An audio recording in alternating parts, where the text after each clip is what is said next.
You're tuned to Radio 2, and we're with you on 433 and 330 meters medium wave, frequencies of 693 and 909 kilohertz.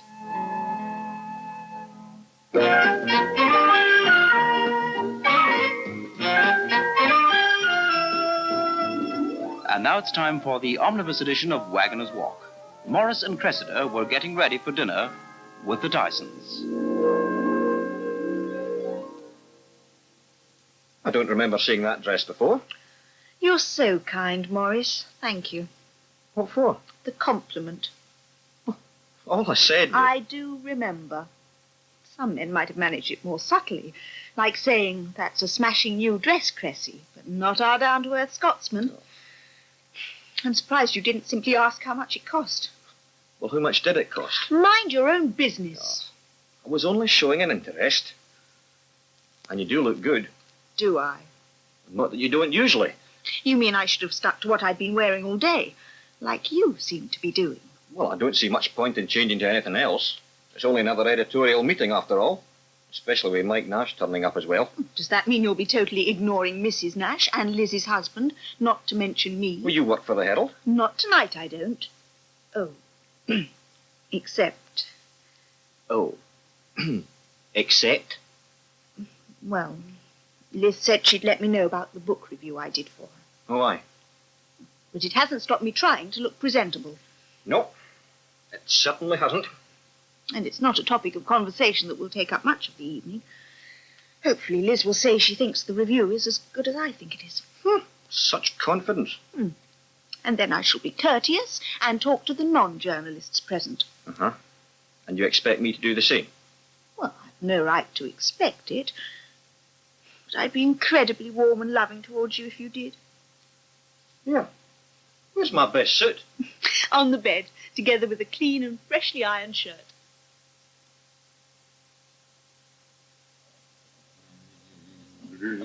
How's it going, Mr. Escoffier? Oh, fine, thank you, darling. Everything under control.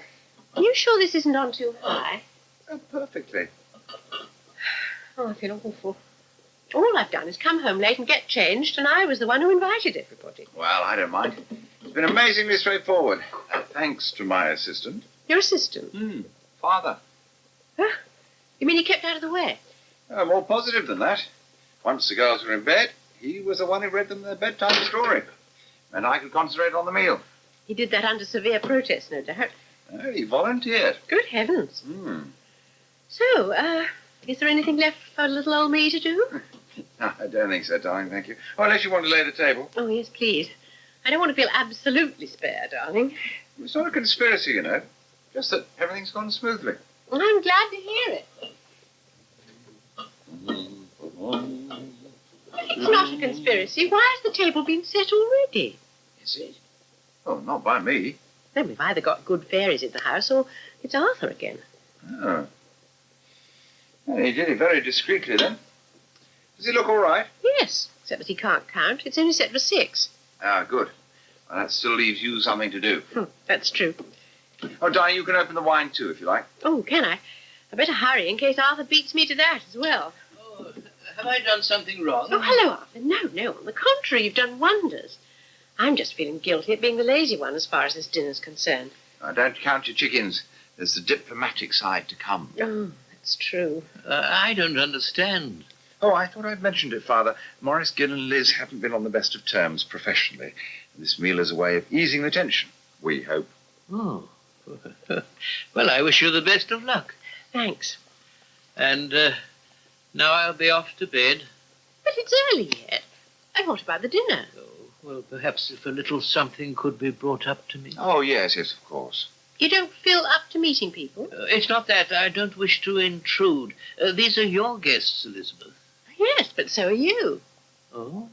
Isn't he, Peter? Yes, of course. Except that guests aren't usually so helpful. I see.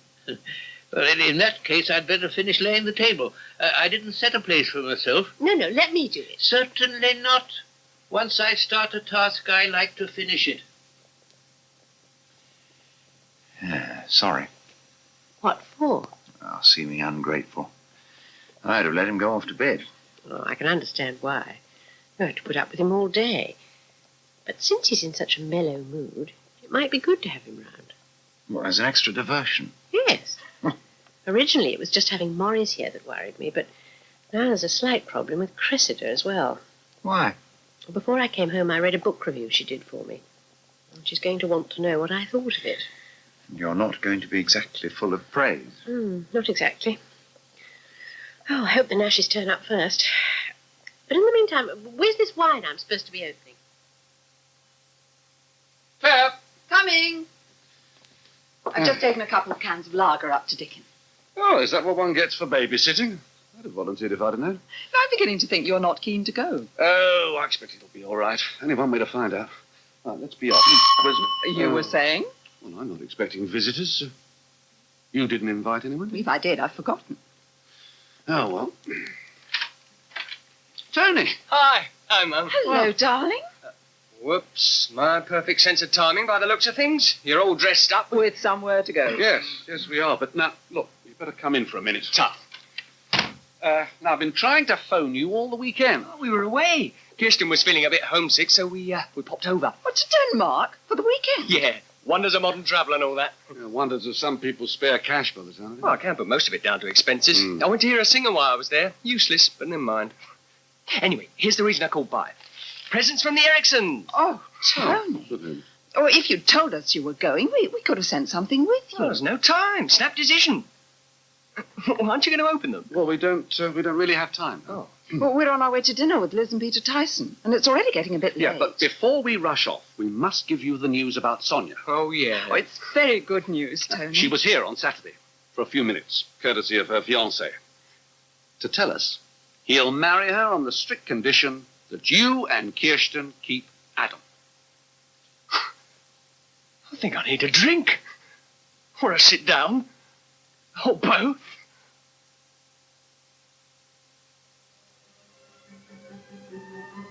And do you work for the Hampstead Herald too, Miss Firth? Occasionally. You mean part-time, like Elizabeth used to do? Not as much as that. I write the film reviews. And very well, too. Thanks. I don't go to the cinema anymore. Oh, I like it a lot. And it's lovely to go for free. Free? Well, even pensioners have to pay half price. Yes, Father, but Cressida doesn't pay because it's part of her job. You mean the cinema lets you in for nothing and then you're rude about the film? If necessary. But some of the films are good. Well, I think they're all terrible. But I expect that's an old man's prejudice, especially since I don't go and see them. As a matter of fact, I agree with you. And I do go and see them. Well, not very often. Often enough. I've better things to do with my time. Like staying on late at the office. That's my crime these days, isn't it, Peter? Oh, now and then. So you see hard work as a crime? Morris. You're the one that brought it up. All I meant was that it's sometimes tough on those waiting at home for us. Aye, but if the work has to be done... It has to be done, and that's that. Can I pour you another glass of sherry, Miss Firth? Oh, I'd love one, please. I'll do it, Father. If you insist, Peter. I should like one as well. Yes, of course. Anyone else? I wouldn't mind another whiskey. Right.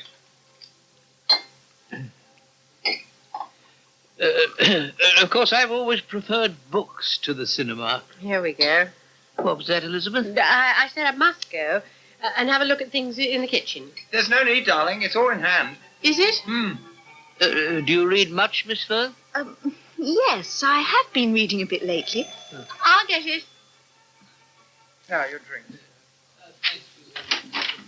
Hello, Liz. Sorry we're late. That was good. Yeah, well, we practiced on the way here. Tony turned up just as we were leaving, and it was the first chance we had of giving him the news. Oh, about Sonia.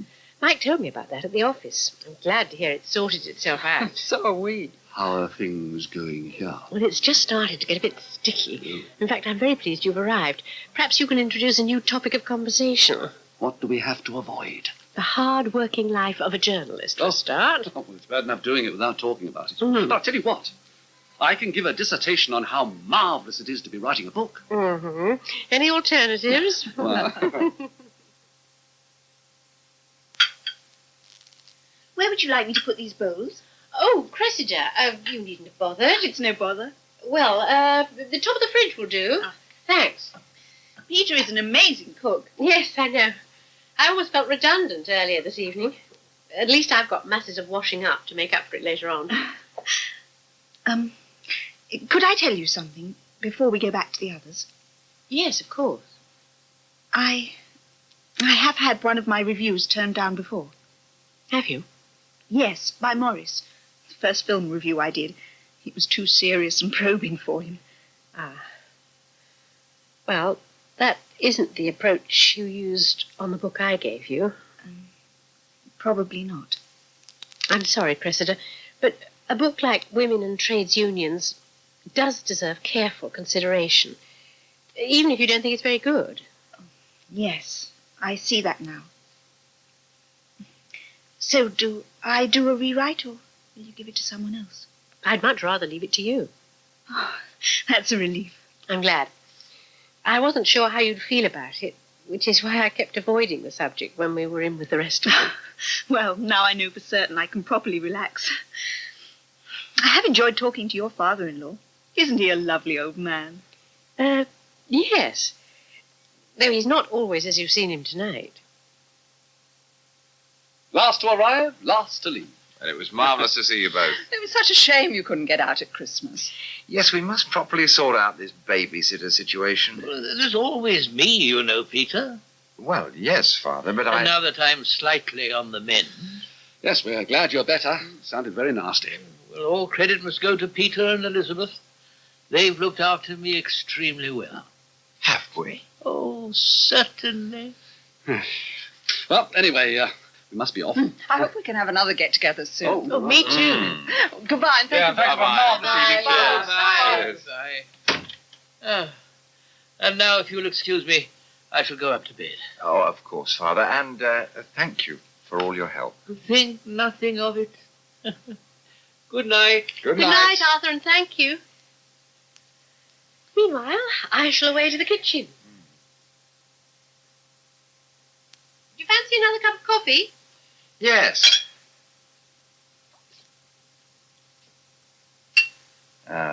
Thanks. Well, wasn't too bad an evening. In the end?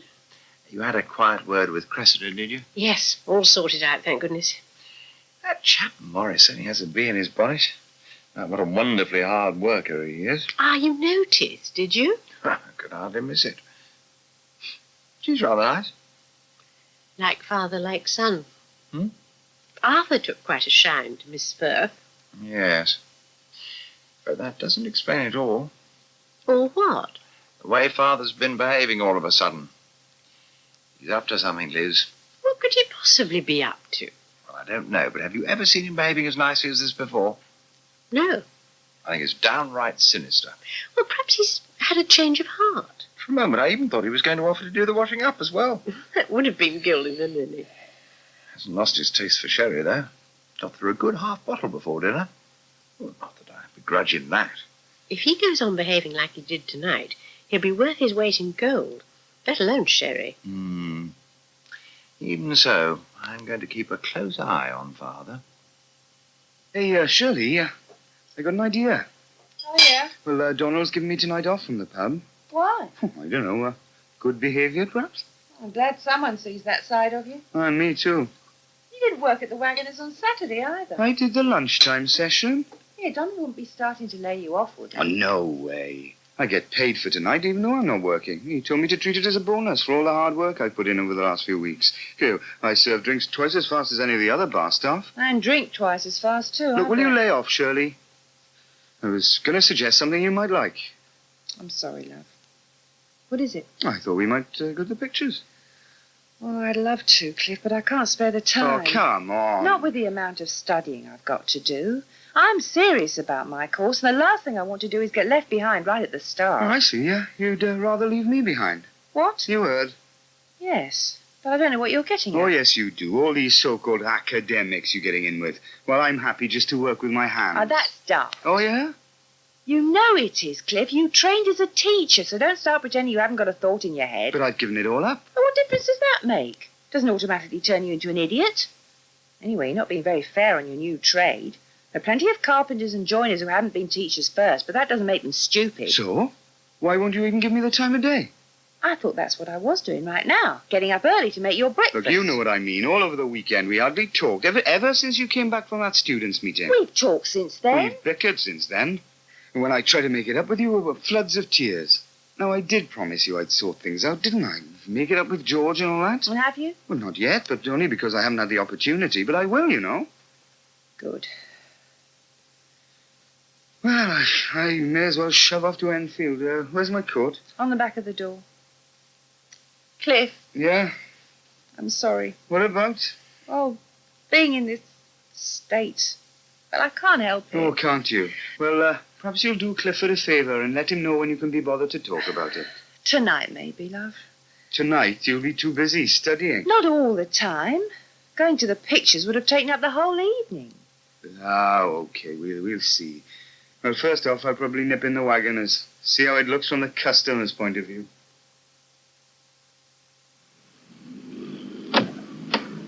Righto, then, Father. Now, careful of the curb. I'm perfectly capable of getting out of a car, Peter. If not, I wouldn't have embarked on this visit. Yes, of course. Though I realize you're expressing concern for my welfare. Yes. There you are. You can close the door now, if you wish. Thank you. Now then, will George be back yet? Well, he should be.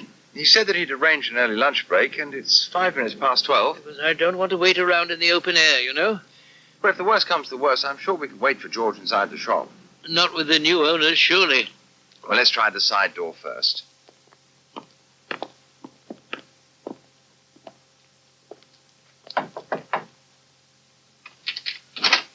Hello, Arthur. Peter. Ah, hello, George. Come in, both of you.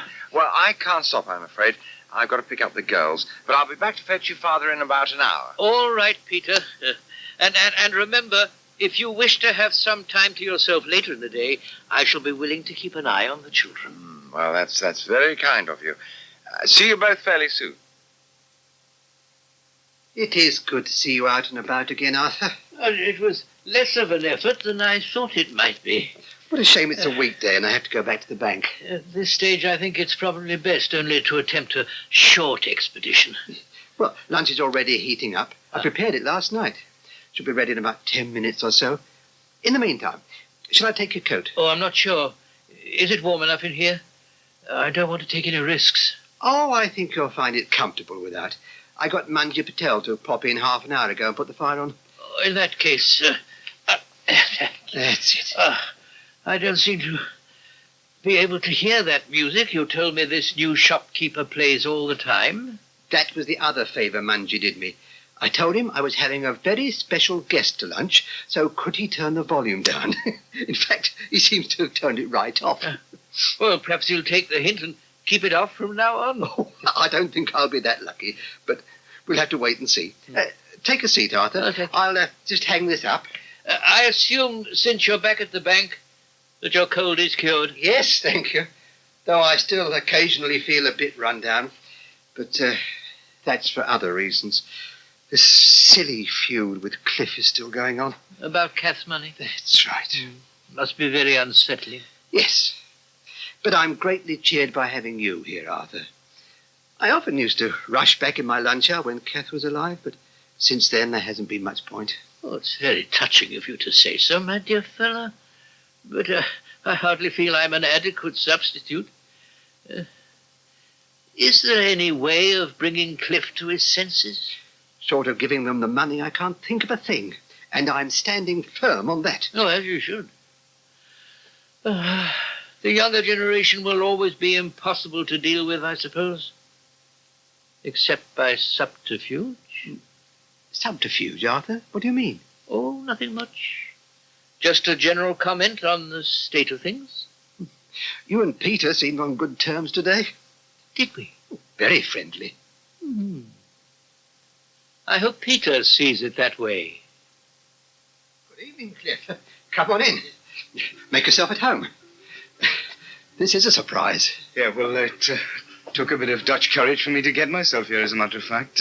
Oh, you mean you've been to the Waggoners? Yeah. I wasn't working there tonight, but well, I called in anyway. Yeah. I know you think I totally disapprove of your connection with the pub, Cliff, but I don't. Well, that's not what you implied before. Then I put it badly.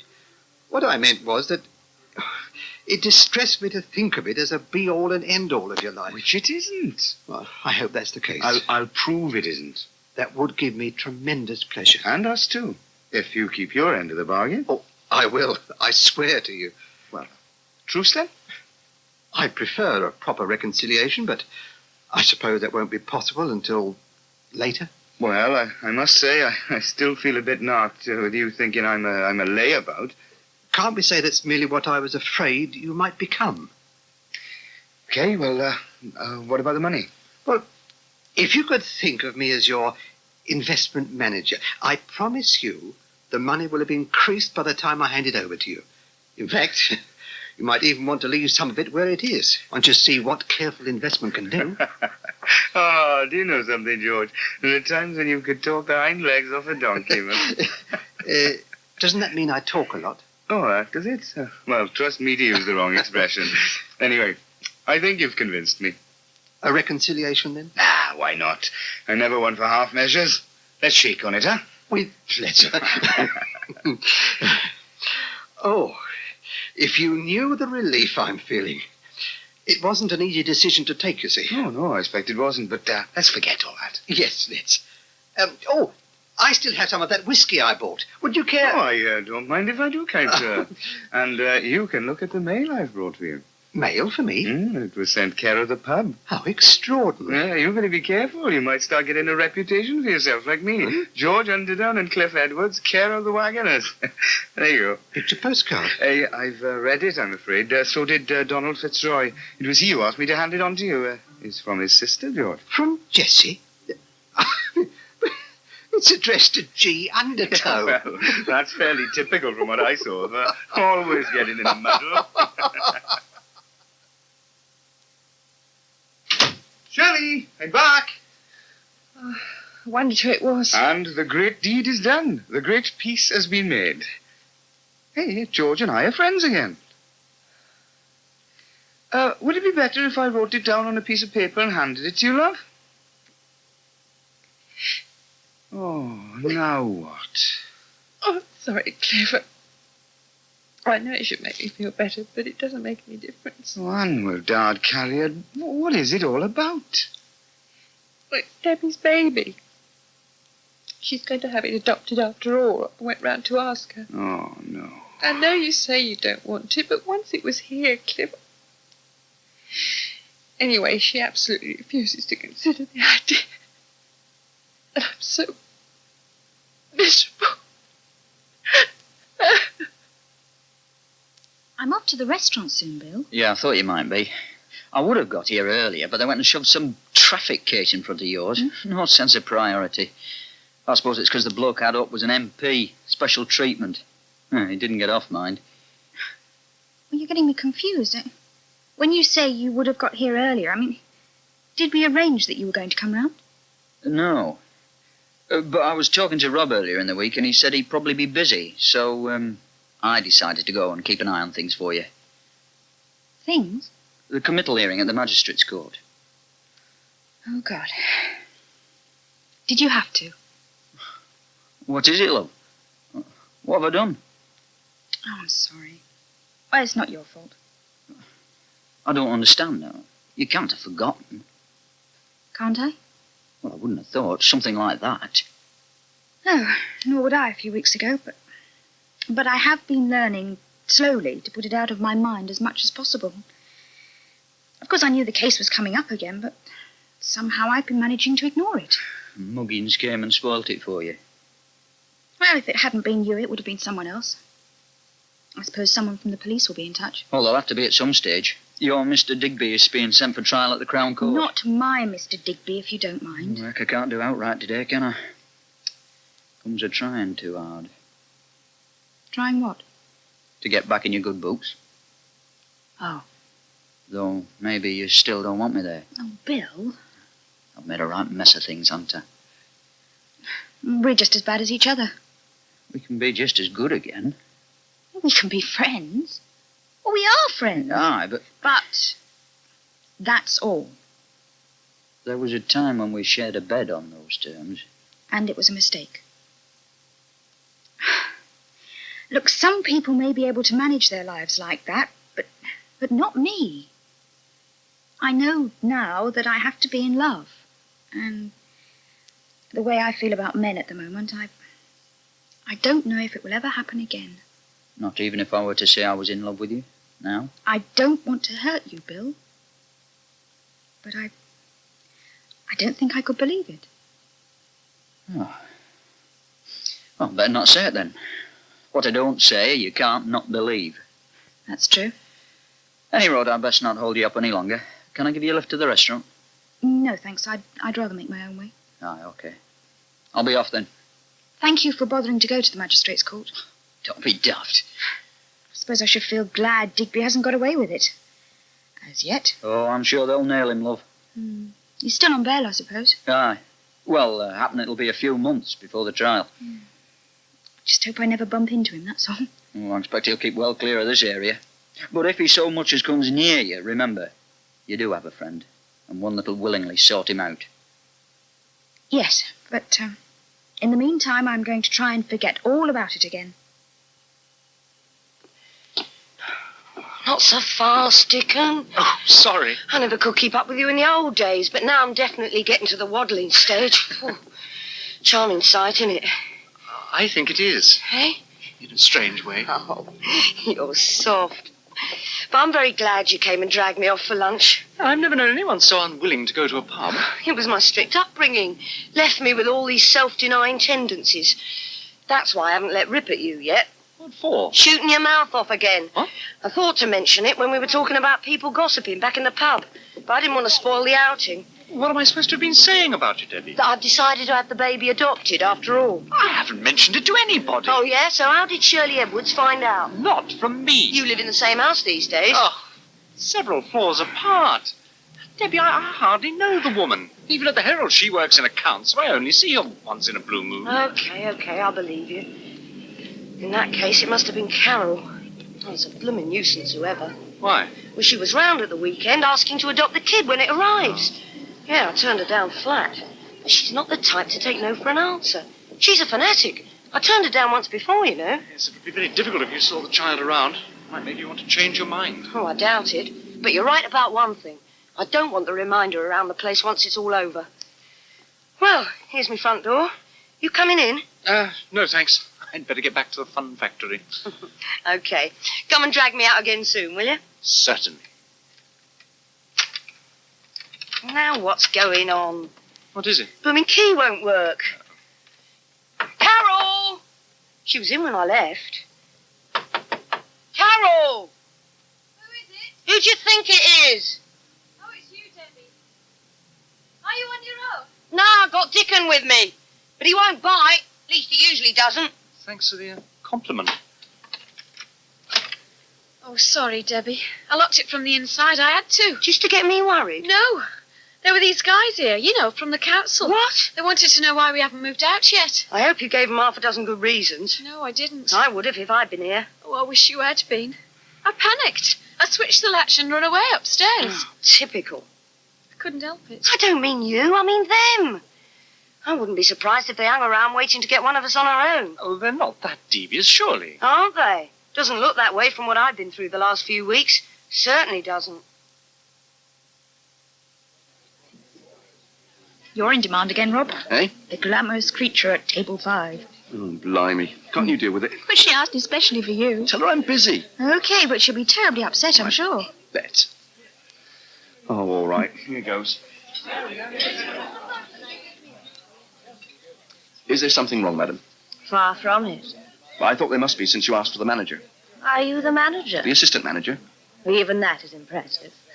I'm afraid I merely asked for that charming young man. I've obviously presumed too far. Does it mean I shall get thrown out? No. We'll let you off this time. Oh, thank heaven. Would you care to sit down for a moment? This table is meant for two, and I feel so isolated. Unfortunately, I have work to do. Oh, but surely, how shall I put it? Fraternizing with your customers is part of the managerial prerogative, if not duty. It's not as if you were a waiter. Which you thought I was a minute ago. Touché. Well, if that had been the case, I don't know what I would have done. Hoped for inspiration, I suppose. Yeah, well, why hope for things when you can ask? You mean? I mean, you could ask to see our selection of desserts, for instance. Shall I ask the waitress to bring the trolley over to you? The sort of dessert that I desire doesn't come on trolleys. In that case, would you like your bill? Only if you're feeling tremendously cruel. In any case, I would like some coffee before I leave your domain. Could you bring me a cup? I'll certainly see that someone does. Having a good time? Terrific. Give us some coffee. Oh, doesn't she want to receive it from your own fair hand? Yeah, but it's too risky. I'm tempted to pour it all over her. I wouldn't mind her not coming here again, but I don't want her suing the place. How bad is that, is it? She thinks it's a takeaway restaurant. With you on the menu.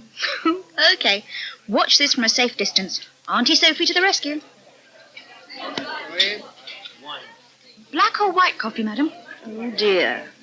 Have I really frightened him away? What, my fiancé, do you mean? Your fiancé? Yes. He's lovely, isn't he? I don't blame you for fancying him. I notice he hasn't brought you a ring. Is he that hard up?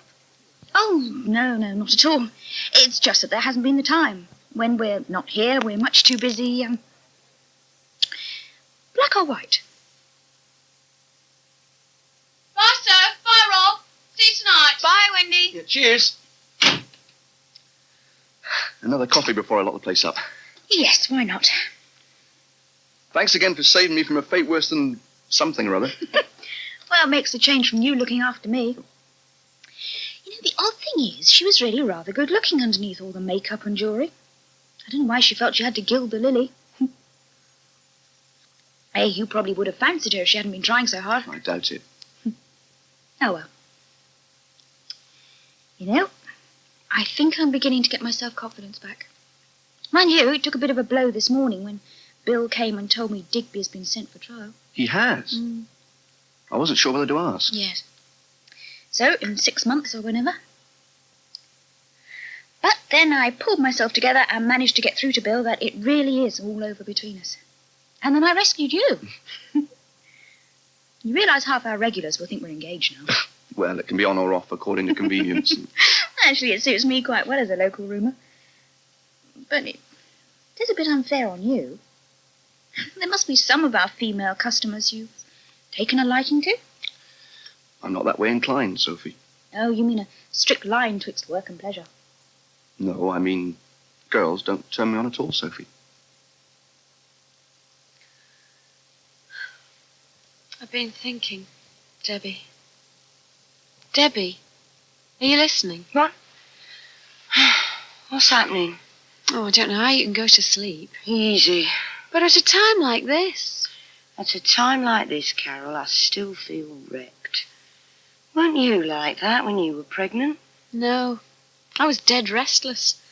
That's how come I had the baby in the shop. You know, I was working there because I couldn't stand doing nought. Oh. Yeah. But I was wondering... I mean, do you think we ought to barricade the doors and windows? You what? Well, you know, in case those council guys come back. As far as I can remember, they don't get to throw us out bodily for a while yet. Even so, I'd feel safer. Oh, look, Carol. For a barricade, you need wood and nails and that. There's the floorboards. Okay, go ahead. Oh, you'd have to help me. No, thanks. I'm too tired. Anyway, it's not the sort of labour pregnant ladies should go in for. I suppose not. Look, the fellas will be back soon. Yeah. Vince knows all the legal bit. So let's hear what he has to say first, before we start cutting ourselves off from the outside world. If there is a siege, do you think they'll let me go out to the antenatal clinic? I don't know. Oh, blimey, Carol. Cheer up. Oh, I can't, Deb. You know, I've got this premonition. They really are going to split us up this time.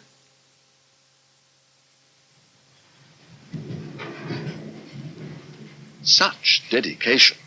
What's that, Mike? Well, here we are, being whisked away to the West Country.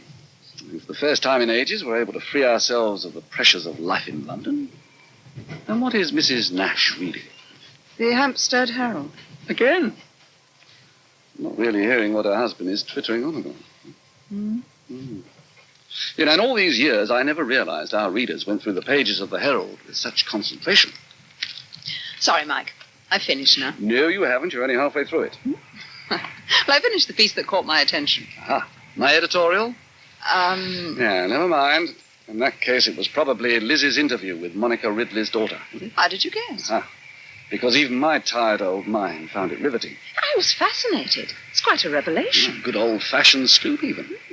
I've read and seen plenty of interviews with the other daughter, Lady Sylvia Thackeray's. Oh, yes. She always describes her mother as if she'd been recently canonized. Yes, which is suspicious. Is it? Not to us, professional skeptics. But how come no other paper has ever come up with this version of the woman? Well, because Thelma Goff, the daughter Liz tracked down, has always kept well out of the limelight. Liz was turned down flat when she first asked to talk to her. What made her change her mind? Well, Liz said the lady thought it was about time the world had a less one-sided view of Mama. Well, perhaps there's an element of belated revenge there. It's awful to read of a family split into factions like that. If it's true, of course. Oh, I think it is. It's a bit of a shame, though. You know how keen Sue's become on the Polly Pride books? The next time she's raving on about them, I'll be thinking, yes, but the lady who wrote them was not a very pleasant person. Our writers don't often live up to their literary image. Yes, I should know that. Some people probably think Mike Nash moves in a world of murder and mystery, whereas in reality... And I'll just put this file of poison away for the moment and ask if I can fetch you something from the buffet. No, thanks. Oh, because you don't trust me? Would you trust a man with a file of poison? But I only carry it for its search. No, thanks all the same. But don't let me stop you. No, it's all right. No, I won't die of thirst before we get to Bath. It's such a quick journey these days. No, I think we're halfway there already. Will we be met? No, I rang Nicola from the office yesterday. Something's cropped up, which means she'll be at a business meeting late this morning. So I said we'd have a pub lunch and make our own way to our house. Business meetings on a Saturday? Sounds a bit high-powered. I thought she moved down there for the quiet life. Well, my visit is part business, remember? Yes. But only part. Sounds promising. Hope so. Yes, not often we get away without Sue, so I don't want to spend all the time talking about the novel, however wonderful Nicola thinks it is.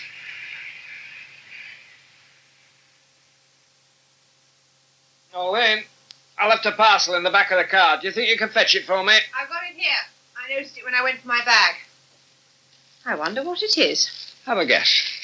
Well, it's round, and it bounces. So, it's a good job it's not a big glass light fit in. I did read the wrapping paper. Roper's Sports. Matt, Jeremy already has that old football you gave him. Yeah, but, well, since he's got a new, proper interest in the game... Matt Pryor. I believe that is my name. I don't want you to think I disapprove. That's all right, then. But I shall expect you to do the explaining. To Jeremy? To Peter. Oh. When he starts up again about our spoiling the child. Yeah, that's not a child we're talking about. That's a potential first division midfield genius. Not if I can help it. You don't mean... What? You don't mean you want him to play rugby? Not particularly. I don't see what's so wrong with rugby. Yeah, played by a load of thugs. Ha! Where is Jeremy, anyway? Still up in Alexis's attic, I should think. That's where he was heading when I left the house. Jeremy? Jeremy, we're back! He'll be down when he's hungry. You made sure he had a proper lunch, did you? Yes, of course. Well, at least I left it to Alexis to make sure. I'd been out for hours before I picked you up from the restaurant. I see. No need to look like that. Had a few things to do aside from buying the lad a football. Jeremy, will you come downstairs, please? I don't think he's up there. Well, in that case, he'll be out in the freezer plant. Shall I go and have a look? Yes, please. Right. Hey, no, wait. Why? I've just seen this. Aha, a note to explain all. Well, at least they've got some sense. Have they? Dear Mummy, Alexis and Rob are taking me to a real soccer match. Isn't that brilliant? See you for tea. Love, Jeremy. A soccer match? It's all your fault, Matt. Eh? You shouldn't have gone out and left them. I know. How could those two grown men be so stupid? To take a child of his age to a soccer match, anything could happen. Yeah, and they might be having a bloody good time, and I could have been with them.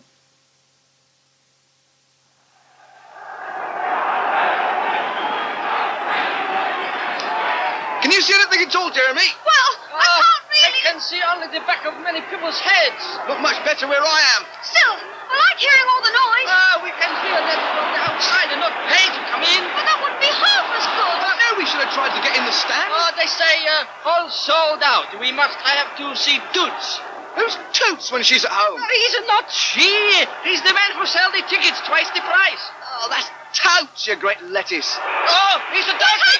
Oh, I don't know, I missed it. I saw that time. They're back for in all sorts of trouble. So the number 2, he make a sliding tackle just outside the area. He's diabolical. Send him off. Diabolical! Send him off! Now look what you're teaching the kid, Alexis.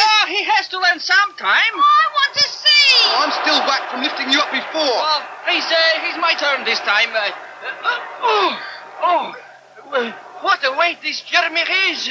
Like a sack of potatoes. Our player's still on the ground. He make a meal of it. He probably took a dive in the first place. He very clever guy. I see him get away with it before. How is it you know more soccer English than anything else? Oh, he's natural. Will there be a penalty? No. Free kick. But our team, they were good from the set piece. We scored! We scored! And I saw it! More than I did! I catch a glimpse, I think. It was brilliant!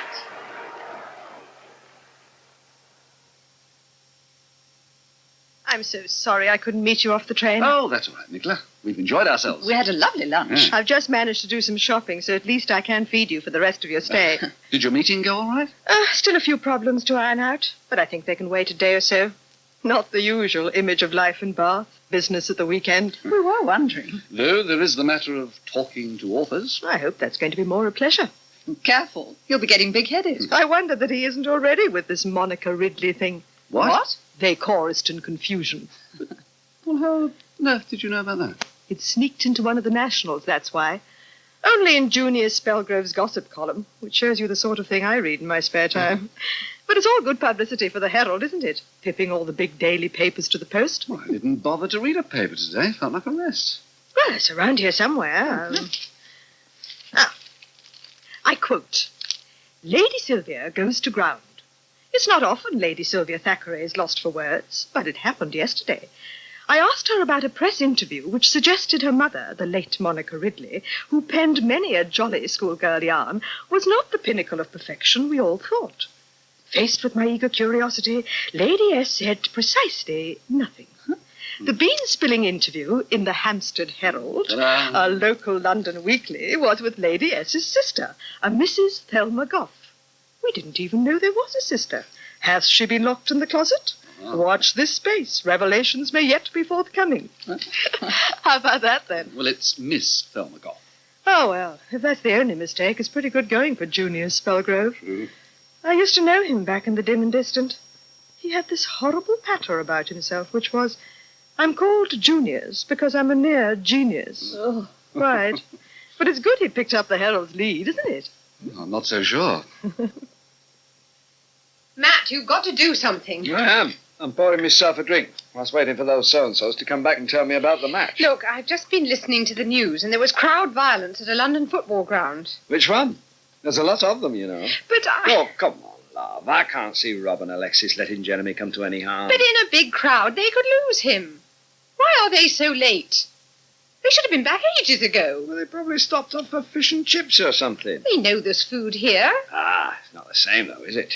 What isn't? Chips out of a newspaper after the game. Well, beats anything. If he gets an upset tummy, he's going to lunch at Minden Road tomorrow. There is absolutely nothing wrong with fish and chips. Let the lad enjoy himself. But why haven't they phoned? All right, love, I'm sorry. But there really isn't anything I can do. For a start, we don't know which match they went to, and even if we did, that's no good. You'll have to grin and bear it until they get back, or at least get in touch. I mean, it's only just gone 7 o'clock after all. Yes, I do know what time it is. That's the point. Rob is supposed to be in charge at the restaurant tonight. Oh. Well, they can manage without him for a few minutes, can't they? You simply won't see the point, will you? Eh? Rob is due back for a very good reason. So since on the whole he's very conscientious, something must have happened to make him late. Oh, Well, do you think you could answer it, please? well, all right, but don't panic till you know who and what it's all about, eh? Hello? Mr. Pryor, Rob, where have you got to? thing is, we had to come to casualty, and we were wondering if one of you could come and pick us up. Casualty? Oh, no, Matt. Which hospital? What the hell's happened? More Stilton, Claire? No, thank you. I must say, I feel tremendously well fed, if it doesn't show on the scales.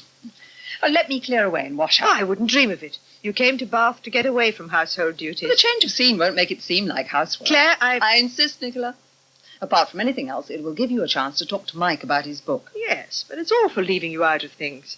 Will it be a very long discussion? No, I shouldn't think so. Unless Mike's decided to change the plot completely. Oh, not likely.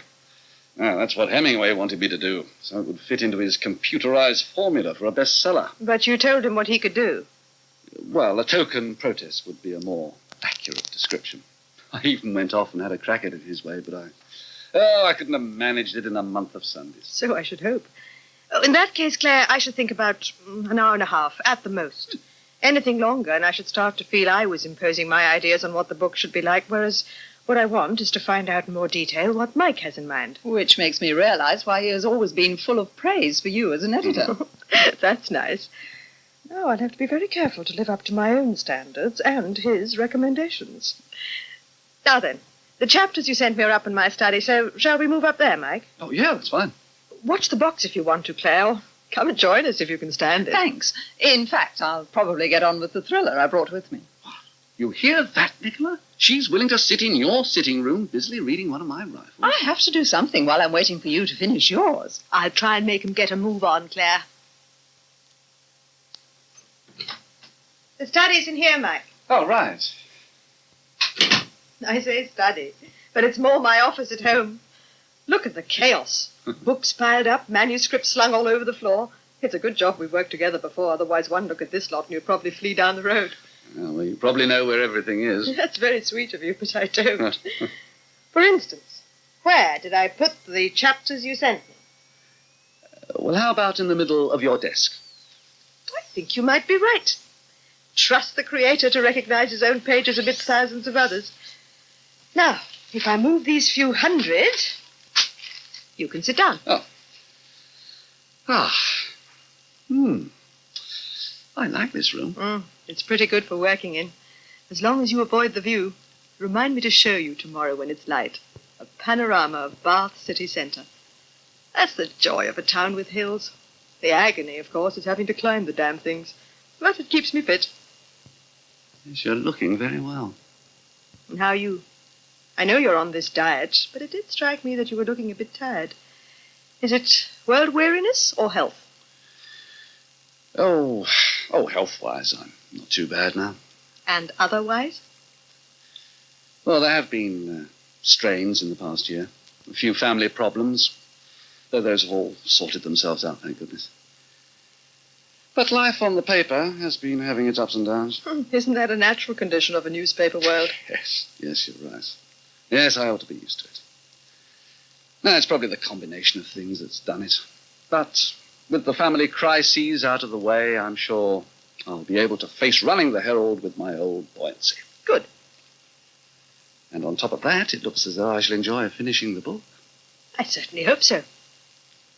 It's made such a difference, knowing you like what I've done so far. It was great to be able to give some outright praise for a change. Oh, it came as such a surprise after what Hemingway said. Mr. Hemingway sounds as though he would rather deal with machines than flesh and blood writers. So he was wrong about the market? Not exactly. Oh. Don't look so worried, Mike. Sorry. I'd be misleading you if I said there wasn't a market for the sensationalized soft porn stuff he was wanting you to write. But recently there's also been a popular swing back to the sort of thing you're actually writing. You mean the old-fashioned has become the new? That's right. Well, there's no point in pretending you're a member of the avant-garde. Oh, I wouldn't know how to go about it. And I wouldn't know how to go about selling it. But you do think you might be able to sell this? if you're willing to take the risk. Certainly I. Now, don't jump in with both feet yet. But I want to have the book published. Sure you do. But you still might prefer to try a few of the big-name publishers first. I've already tried Well, one. there are plenty of others. My company's only very recently opened a fiction list. In the past, out-of-London firms have tended to stick to non-fiction, all to do with patterns set up by the literary establishment. But now, well, the situation's changing a bit. Some quite big-name firms are moving out into the sticks. We're lucky we're already here. Yes, I think you are lucky.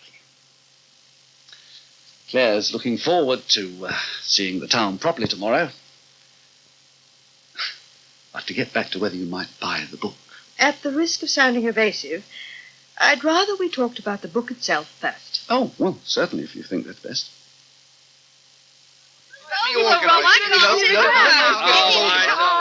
Shut up, all of you. What a mob. Can't you get it in an orderly fashion? That's what I'm trying to do. It's Alexis causing chaos. I can't help it. I'm sick. You're not sick. You've got a broken leg, that's all. Ah, that's all he said. Jeremy ought to come in the front with us. Oh, no, Mummy. Why should you want to sit on my knee when he can be back there with the lads, eh? What are you trying to do with that crutch, Alexis? You hit me on the ear. Oh, you've got to put it somewhere. Is anyone going to shut that door? Well, I can't reach. Hey, there. I done it. Oh, no. What's happened? I only got one crutch. Where's the other? On the floor. Why? Because that's the best place for it. My crutch. You can't use it when we're being driven along unless you want to hit somebody, and you're already doing that with the other one. No, the other one's on the floor. Oh, shut up. Rob. It's all right, Mummy. He doesn't mean it. Want to bet? Oh, what are you waiting for, Lynn? Drive away. I will in good time, Matt. I don't know why I should be bothered after all they put us through, but I am worried about Alexis and that leg. Are you comfortable, Alexis? I think so, Mrs. Bryer, thank you, but I shout with pain if not. Not too loud when I'm driving, if you don't mind. Of course not, Mrs. Bryer. I had 3 cans of lemonade and some chips and a hot dog. Oh, what did you have for afters? Roasted chestnuts. Oh, let's get the lad home, Lynn, before he explodes. We're going to Waggoners Walk first. Why, Mummy? To drop Rob off so he can change and go where he's already supposed to be, the restaurant. Blimey. Yes, Sophie and the others are managing to hold the fort so far, but they'd be extremely glad of your presence as soon as possible. I'm really sorry, Mrs. Pryor. I wouldn't have forgotten if I hadn't had to get Alexis to hospital. And once he was there, I couldn't leave Jeremy to bring him home, could I? I was under the impression we were bringing him home now. You know what I mean. If you and Alexis hadn't been so irresponsible as to take Jeremy off the mat, Alexis wouldn't have broken his leg. Oh, but it was a wonderful match. Yes, and my leg will get mended, I hope. Yeah, me too, since you do have your uses round the place. Oh, thank you very I much. suppose I'll have to fill in for a bit for him, if I'm not getting the sack. Oh, you won't be robbed the sack, will you, Mummy? Because it's my fault. I asked them to take me. That wouldn't surprise me one bit. But we were very worried about you. On the news, they said there was fighting at one of the football grounds. We didn't see any. Only Alexis doing himself an injury. He's no It joke. was pretty daft, though. Who else but you would try to demonstrate a sliding tackle while going down an escalator? Now, do you want anything to eat, Jeremy? No, thank you, Mummy. I'm full. You're to overflowing, I should think. It was all smashing. What about a bath? Oh, I don't really want one. If you don't have one tonight, you have one in the morning. Remember, you're going to Minden Road for lunch. Yes. Goodness knows what your father will think of what you've been up to. I know. If I have a bath tonight, can I watch Match of the Day? Certainly not. Go on, Lynn. Leave this to me, please, Matt. To bed, young man. Yes, Mummy. It was only a suggestion. To bed. Because if they did show the game, you could see how terrific it was. Oh, Jeremy. Especially the goal I saw when Alexis lifted me up. Though our side should have put away half a dozen more, because the other lot's back four were diabolical. Bed. Here, you can take this with you. Catch. I'll wrap it upstairs. It's a football, isn't it? Can't remember. You'll have to find out for yourself. Upstairs. Hello, you two. Have a good stroll? Oh, it was delightful, Nicola. Hardly a soul around. Well, best time of the year, I suppose. Yes. While you were out, I made a few phone calls. Oh, yes. To my fellow directors. I didn't realize. I was in such an exalted position. Less grand than it sounds. Though it does mean I can offer Mike a commission to finish the rest of his book. Oh, that's wonderful. But that's not what I was phoning the others about. One of our publishing ventures is a monthly magazine called Hedgerow. I think I saw a copy. On the newsstand at Paddington. Oh, that's great. We were having a few distribution problems, but I think it's beginning to build up a readership around the south of England. Only the editor gave in his resignation last Thursday for family Oh, reasons. sorry to hear that. Oh, is that why you had to go to the meeting yesterday? Yes. Ah. I didn't give you the details then because I was trying to decide whether I ought to ask. After all, it would affect you, Claire, and Sue, and... You don't want Mike to take over this magazine of yours, do you? Yes. Good Lord. Well, I know it's completely out of the blue. I'll say. And while moving from London was terrific for me, it may be the last thing you all want. But if the prospect doesn't totally horrify you, can we talk about it?